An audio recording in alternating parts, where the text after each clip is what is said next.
Vamos continuar então o estudo do Salmo 18, e já é esse o terceiro vídeo, e ainda vai ter outros, porque esse Salmo tem 50 versículos.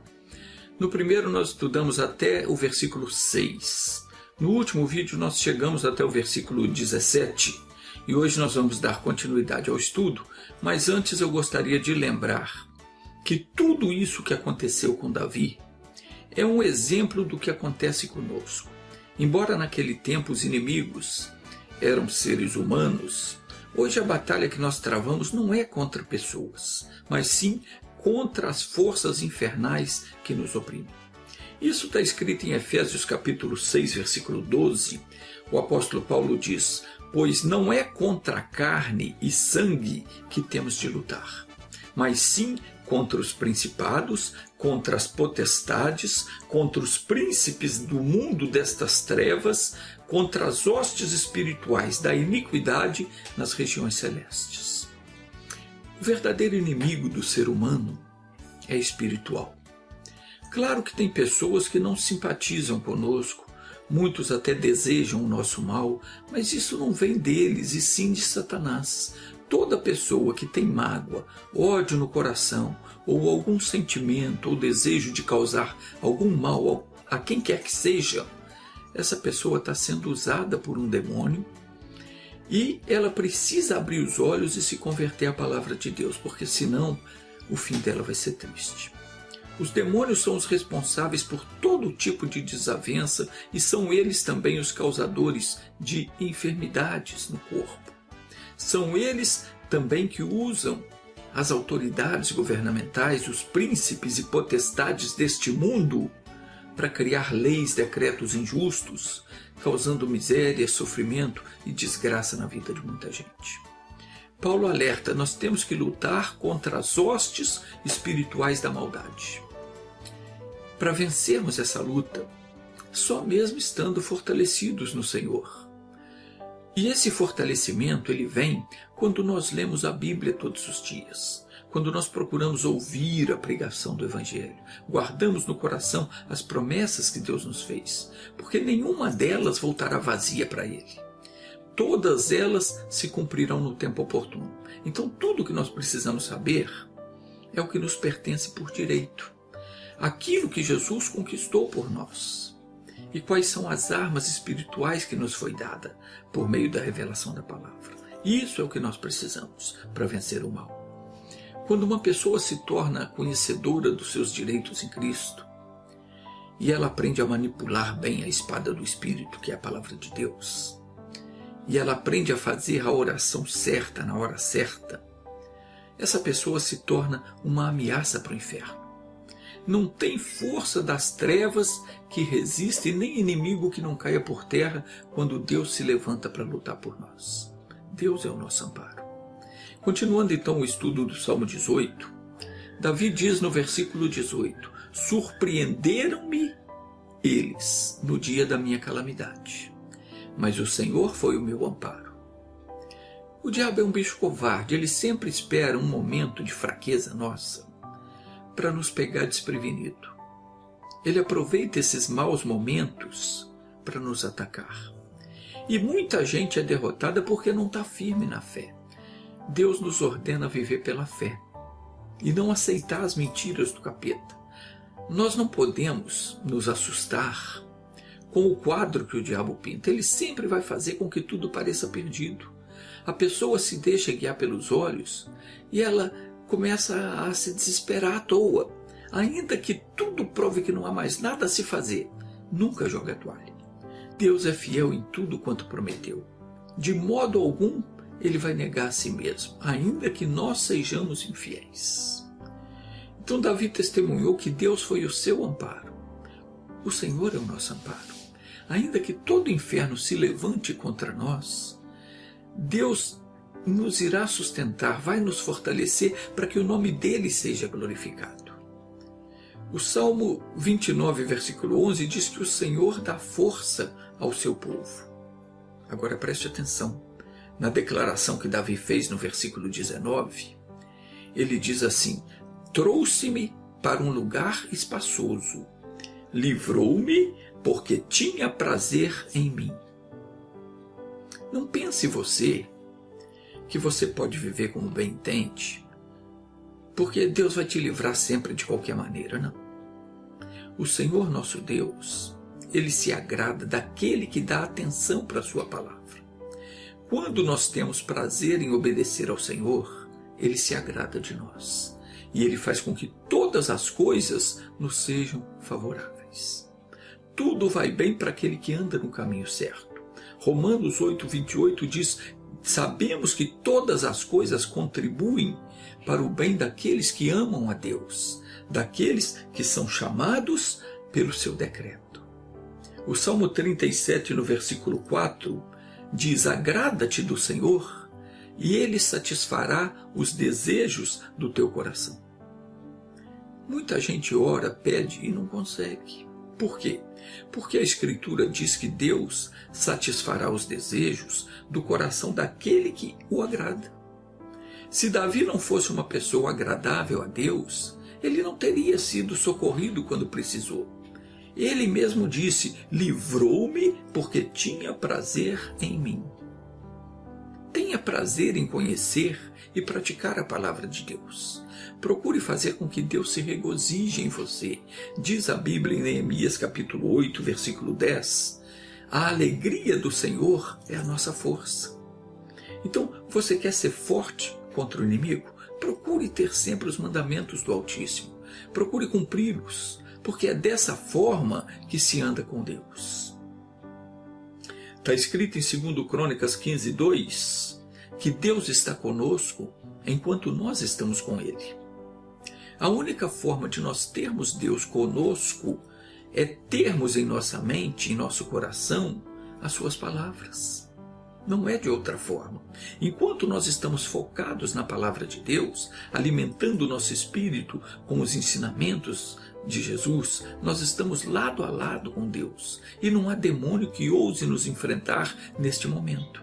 Mas quando nós deixamos de ler a Bíblia, nós deixamos de ouvir a pregação, a nossa mente se esquece das promessas. Nós esfriamos na fé e, sem perceber, nós nos distanciamos de Deus. E é nesse momento que o bicho espera para nos atacar. Por isso Davi disse: surpreenderam-me no dia da minha calamidade. Naquele dia que ele estava fraco. Naquele dia que ele não estava preparado para enfrentar o inimigo, para se proteger. Ele foi surpreendido. Então, aprenda essas coisas. Procure sempre se revestir da palavra de Deus. E não deixe a fé sair do seu coração. Não se esqueça da palavra. Não fique desprecavido, porque o inimigo espera o dia da sua calamidade para te atacar, para te surpreender, te pegar de surpresa. Então, procure se revestir da palavra, porque fazendo isso, Deus vai ter prazer em você.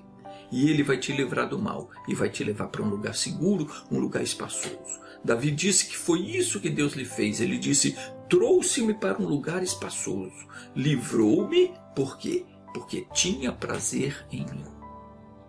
Recompensou-me o Senhor conforme a minha justiça. Retribuiu-me conforme a pureza das minhas mãos. Deus vai nos recompensar conforme a nossa justiça. E qual é a nossa justiça? Será que é o que eu fiz ou deixei de fazer? Claro que não. A Bíblia declara que não há um justo, nenhum sequer. Ninguém é justo. Mas como é que Davi disse então que Deus o recompensou conforme a sua justiça? Porque sabe qual era a justiça de Davi? A justiça de Davi era obedecer ao Senhor. Ele afirma isso no versículo 21, dizendo: pois tenho guardado os caminhos do Senhor. Recompensou-me o Senhor conforme a sua justiça, porque eu tenho guardado os caminhos dele. E não me apartei impiamente do meu Deus, porque todos os seus juízos estão diante de mim, e não rejeitei os seus estatutos. Que são estatutos? Estatutos são um conjunto de regras que você tem que cumprir para uma determinada bênção, para você receber uma determinada bênção. O fato de Davi guardar os mandamentos e não se apartar deles é o que fazia dele uma pessoa agradável a Deus. Se nós fizermos o mesmo, nós também seremos agradáveis ao Pai. E nós agradamos ao Pai quando nós reconhecemos o amor que Ele tem por nós e nós correspondemos esse amor com obediência à sua palavra. Não há outra forma de você amar a Deus. Jesus disse: aquele que tem os meus mandamentos e os guarda, esse é o que me ama. Então nós temos que provar o nosso amor a Deus obedecendo a sua palavra e procurando viver em santidade. A justiça de Davi era obedecer a palavra. A minha justiça, a sua justiça é Jesus. Nós temos que obedecê-lo. Ele é o que nos justifica diante do Pai. Está escrito: aquele que não conheceu o pecado, Deus o fez pecado por nós. Ou seja, quem não conheceu o pecado? Jesus não conheceu o pecado. Ele foi feito pecado por nós. Para quê? Para que nele fôssemos feitos justiça de Deus. Jesus tomou para si os nossos pecados e nos fez agradáveis ao Pai. Nele nós agradamos o Senhor. Por isso, quando nós oramos, Deus nos ouve. E Ele nos recompensa conforme a nossa justiça, ou seja, conforme aquilo que Jesus conquistou para nós. Quando nós reivindicamos os nossos direitos em Cristo, o Pai nos concede. Agora entenda uma coisa: Deus não pega o pão dos filhos e dá para os cachorrinhos. A pessoa que não respeita a palavra de Deus, que vive na prática do pecado, essa pessoa precisa se acertar. Caso contrário, ela não vai ser abençoada. Então, se você tem praticado algo que não agrade a Deus, nomeie Jesus como seu advogado pessoal. Apresente a sua causa ao Senhor, confessando os seus erros, porque só assim você será absolvido. João escreveu dizendo: meus filhinhos, essas coisas vos escrevo para que não pequeis. Mas se alguém pecar, temos um advogado para com o Pai, Jesus Cristo, o justo. Então, deixa eu explicar uma coisa para você. O diabo é quem nos convence a desobedecer a Deus. Por que ele faz isso? Porque o pecado nos afasta de Deus e dá a ele permissão para agir na nossa vida. Ele nos tenta cometer pecados para depois nos acusar diante de Deus e reivindicar o direito de nos oprimir. Só que ele não tem esse direito. Mas se a gente não vigiar, ele vem e nos convence a fazer o que não devemos fazer. Quando a pessoa cai na lábia dele e faz o que não devia fazer, ele então começa a oprimir essa pessoa com as suas maldades. Se isso aconteceu com você, seja qual for o problema que ele esteja lhe causando, você precisa levar a sua causa ao tribunal de Deus. Como é que eu faço isso? Eu entro em oração, mas eu não posso chegar diante do tribunal de Deus sozinho, sem um advogado para me defender, porque o diabo vai estar lá para me acusar. Por isso, sempre que for orar, o que você tem que fazer? Contrate Jesus como seu advogado. Como é que você contrata Jesus como seu advogado? Vá na palavra de Deus, leia a Bíblia, pegue aquela palavra que Deus falou com você, porque aquela palavra, a palavra é Jesus. Aquela palavra que te justifica diante de Deus é Jesus. Então você entra em oração e cita para o Pai aquela palavra. O Pai é o juiz. Você pega a palavra que é Jesus, entra diante do Pai, do juiz, e mostra para ele, cita para ele aquela palavra que te justifica, que dá direito a você de ser absolvido naquela causa, naquela acusação que o diabo faz. Por exemplo, se você tem uma enfermidade no corpo, você vai na palavra de Deus e pega lá em Isaías 53, versículo 4, que diz que Jesus tomou sobre si todas as suas enfermidades e as levou sobre si, e que pelas feridas dele você foi sarado. Então você entra em oração, entra diante do tribunal de Deus, do justo juiz, e apresenta a ele a sua causa, o seu problema, e apresenta a lei, ou seja, apresenta a sua justificação, aquela palavra que diz que você foi curado pelas feridas de Jesus. Você tem direito à saúde, você vai reivindicar ela, de acordo com a palavra. de acordo com Jesus, e você vai ser absolvido então daquela acusação maligna, e Deus vai te dar a cura. Então preste atenção nisso, porque você tem que aprender a fazer isso, tem que entrar em oração, não vazio. A pessoa que entra em oração e não tem a palavra, não tem o advogado com ela, não tem Jesus com ela, o diabo está ali para acusar ela não consegue a absolvição, ela não consegue a bênção. Então, sempre que for orar, ore em nome de Jesus. O que é orar em nome de Jesus? É você orar de acordo com aquela palavra. Você vai apresentar a Deus, ao Pai, a palavra que é Jesus, aquela palavra que Ele falou com você no coração, aquela palavra que garante a sua vitória. Quando você confessa o que Jesus fez por você e requer os seus direitos, Deus jamais vai te negar.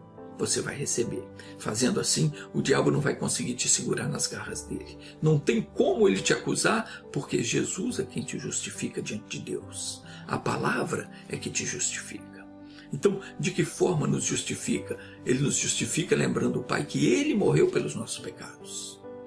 Ele lembra ao Pai que com o seu sangue Ele comprou a nossa cura, a nossa libertação, porque no seu corpo Ele sofreu o castigo que era para mim, o castigo que era para você, por causa dos nossos erros. As nossas dores, enfermidades, defeito, tudo que nos causava sofrimento, Ele tomou e levou sobre si. E pagou com a vida e com o sangue a dívida que nós tínhamos com o Pai. Satanás não tem mais nenhum direito sobre nós, desde que nós vivamos na palavra de Deus e não continuamos a praticar o pecado. Então Davi continua dizendo aqui no Salmo 18, versículo agora o 23, ele diz: também fui sincero perante ele e me guardei da minha iniquidade. Pelo que o Senhor me recompensou, conforme a minha justiça e conforme a pureza das minhas mãos perante os seus olhos. Então veja que essas atitudes fizeram de Davi uma pessoa vitoriosa. Vale a pena você praticar a justiça em todo o tempo. E vale a pena também você ter as suas mãos puras. Davi disse também que ele não se apartou perversamente do Senhor. E ele deixou claro que Deus o abençoou. Por quê? Porque ele foi sincero perante o Senhor e se guardou da sua iniquidade. Então, agindo da mesma forma, você também vai ser recompensado. Agora eu quero orar com você. Feche os seus olhos e repita assim comigo: Senhor Deus, em nome de Jesus eu te invoco sobre a minha vida, sobre a minha casa, sobre os meus caminhos. E te peço, inclina os teus ouvidos e escuta a minha oração. Tu que livras aqueles que em ti confiam, manifeste o teu poder agora para me livrar completamente dos inimigos que andam me cercando. Perdoa, Senhor, todos os meus pecados e me ajude a guardar os teus mandamentos. Eu quero ser, Senhor, uma nova pessoa daqui em diante e quero andar de acordo com as tuas palavras, de modo agradável a ti. Agora fique em silêncio, eu oro por você, Pai. Em nome de Jesus, nosso Senhor, eu abençoo essa pessoa que ora comigo. E eu mando que todo o mal saia para nunca mais voltar. Meu Deus, em nome de Jesus, opere a cura deste corpo, desde o alto da cabeça à planta dos pés. E onde houver qualquer anomalia, qualquer funcionamento anormal de qualquer órgão, qualquer infecção ou inflamação, ou caroço, ou sequela de um acidente, ou sequela de uma cirurgia, em nome de Jesus Cristo, eu ordeno que saia, vá embora e nunca mais volte a oprimir. Senhor, toma também nas tuas mãos essa pessoa que até hoje fez tudo errado na vida. Faça dela uma nova criatura, um novo ser. Dê a ela a chance de começar de novo. E desta vez, Senhor, que ela faça a coisa certa. E você que não está conseguindo encontrar a sua metade, que está com a vida amarrada, com os caminhos embaraçados, eu abençoo você agora em nome de Jesus. Eu destruo essa barreira que impede você de se realizar na vida, mando que o mal saia e declaro: seja feliz em nome de Jesus. Você que crê, diga amém. Graças a Deus.